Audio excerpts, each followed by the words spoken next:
Hello বন্ধুরা, আচার খেতে ছোট কিংবা বড় সবাই কিন্তু আমরা খুবই পছন্দ করি। আর এই আচারটি যদি কুলের আচার হয় তাহলে তো আর কোনো কথাই থাকে না।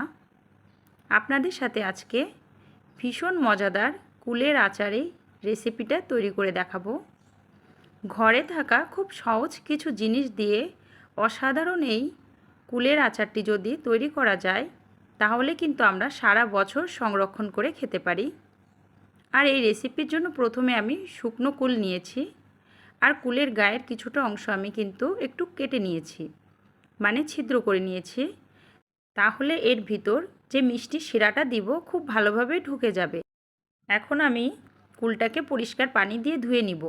বেশ কয়েকবার আমি কুলটা পরিষ্কার করে ধুয়ে নিব, কারণ রোদে শুকানোর সময় কুলের গায়ে কিন্তু বেশ ময়লা ধুলোও জমে যায়। কুলটা পরিষ্কার করার পর দেখুন, কুলের আমি আচারে ব্যবহার করব গুড় ছাড়া কিন্তু এই আচারটা বেশি একটা মজা লাগে না। এজন্য আমি এখানে খেজুরের গুড় নিয়েছি 3 থেকে 400 গ্রাম। মৌরি দিয়ে দিব একটা প্যানের ভিতর, এরপর দিয়ে দিব জিরা সামান্য পরিমাণ, এবং কালো জিরা দিয়ে দিচ্ছি, এটাও সামান্য 1 চা চামচ।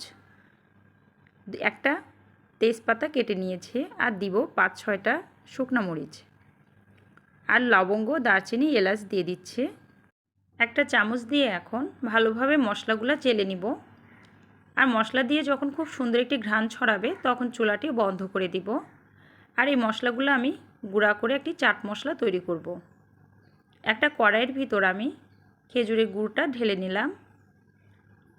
এর মধ্যে আমি সামান্য পানি অ্যাড করে দিচ্ছি, তাহলে গুড়টা নিচে লাগবে না। আর জ্বালানো গুড় দিয়ে যদি আচারটা বানানো হয় তাহলে কিন্তু এই আচারের টেস্টটা বেশ ভালো হয়। গুড়টা কিন্তু ফুটে উঠেছে, আর আমি এই পর্যায়ে জালটা কিন্তু মিডিয়াম টু লো রেখেছি, বেশি হাই হিটে আমি জালটা দিই নাই। 3 থেকে 4 মিনিট মতো আমি গুড়টা ফুটিয়ে নিব। তো গুড়টা যখন একটা সুন্দর ঘ্রাণ আসতেছিল আমি চুলার আঁচটা বন্ধ করে দিয়েছি। আর এটা কিন্তু খুব বেশি ঘনও করি নাই, মোটামুটি 3-4 মিনিট যেটা বলেছি জাল দিয়ে নিয়েছি, এবং একটি ছাঁকনি দিয়ে গুড়টা আমি ছেঁকে নিব। অনেক সময় কিন্তু গুড়ের ভিতর বেশ ময়লা থাকে, এটা ছেঁকে নিলে থাকবে না, বেরিয়ে আসবে।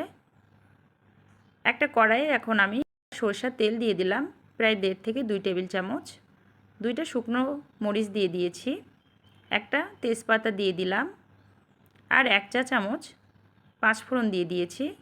এটা যদি ফোড়ন হিসেবে ব্যবহার করা হয় তাহলে আচারের ফ্লেভারটা অনেক সুন্দর আসে। এখন আমি যে ধুয়ে রাখা কুলগুলা রেখেছিলাম দিয়ে দিলাম। কুলগুলো আমি কিছুক্ষণ তেলের ভিতর নাড়িয়ে নিব। এখন কিন্তু কুল দিয়ে কিছুটা পানিও বের হবে, যেটুকু পানি এর ভিতর থেকে আসবে তা দিয়ে কিন্তু কুলটা বেশ সিদ্ধ হয়ে যাবে। 1 চা চামচ বিট লবণ দিয়ে দিলাম। বিট লবণ দিলে কিন্তু বেশ সুন্দর একটা টেস্ট আসে লবণের থেকেও, এজন্য বিট লবণ দেওয়ার ট্রাই করবেন। এখন আমি ছেঁকে রাখা গুড়টা দিয়ে দিচ্ছি। গুড়টা কিন্তু আমি নিয়েছি প্রায় 300-400 গ্রাম, আর আমি যে কুলটা নিয়েছি কুলটার পরিমাণ ছিল 300-400 গ্রাম মতো। আপনারা যদি বেশি মিষ্টি পছন্দ করেন তাহলে কিন্তু গুড়ের পরিমাণটাও বাড়িয়ে দিতে পারেন, কোনো সমস্যা নেই।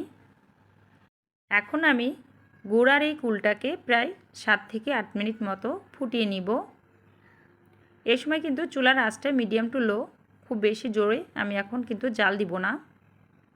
আর কুলের ভিতরে কিন্তু গুড়ের শিরাটা সম্পূর্ণ ঢুকেও যাবে। 3 থেকে 4 মিনিট জাল দেওয়ার পর দেখুন এখন কিন্তু শিরাটা বেশ ঘন হয়ে এসেছে। মাঝে মাঝে আমি কিন্তু একটা চামচ দিয়ে ভালোভাবে নাড়িয়ে নিচ্ছি, না হলে কিন্তু গুড়টা তলায় লেগে যাবে। আর কুলের সাথে যখন শিরাটা বেশ ঘন হয়ে আসবে তখন আমি যে চাট মশলাটা তৈরি করেছিলাম প্রথমে ভেজে রেখেছি সেটা আমার পরিমাণ বুঝে দিয়ে দিব। বেশি মশলা হয়ে গেলে কিন্তু আবার খুব ভালো লাগবে না, এজন্য একটা পরিমাণ বুঝে আমি মশলাটা দিব। মশলাটা দেওয়ার পর আমি আবার একটু নাড়িয়ে ভালোভাবে কুলের সাথে মিশিয়ে নিব। আবারও আমি 2 থেকে 3 মিনিট এভাবে শিরার ভিতর মশলাটা দেওয়ার পর ফুটিয়ে নিব। এবং দেখুন 2-3 মিনিট পর কুলের আচারটা দেখতে কতটা লোভনীয় হয়েছে। আর এই কুলের আচার দিয়ে কিন্তু বেশ সুন্দর একটি সুগন্ধও ছড়াচ্ছে। আমরা যদি কুলের আচার প্রায় 1 বছর সংরক্ষণ করে খেতে চাই, তাহলে এই আচারটি রোদের ভিতর 5 থেকে 6 ঘন্টা যদি রেখে দেওয়া যায়, তাহলে কিন্তু আর নষ্ট হয় না। আমার আজকের এই কুলের আচার রেসিপিটা ভালো লাগলে প্লিজ আমার চ্যানেলটি সাবস্ক্রাইব করবেন আর কমেন্ট করে কিন্তু জানাতে ভুলবেন না আপনাদের কেমন লেগেছে।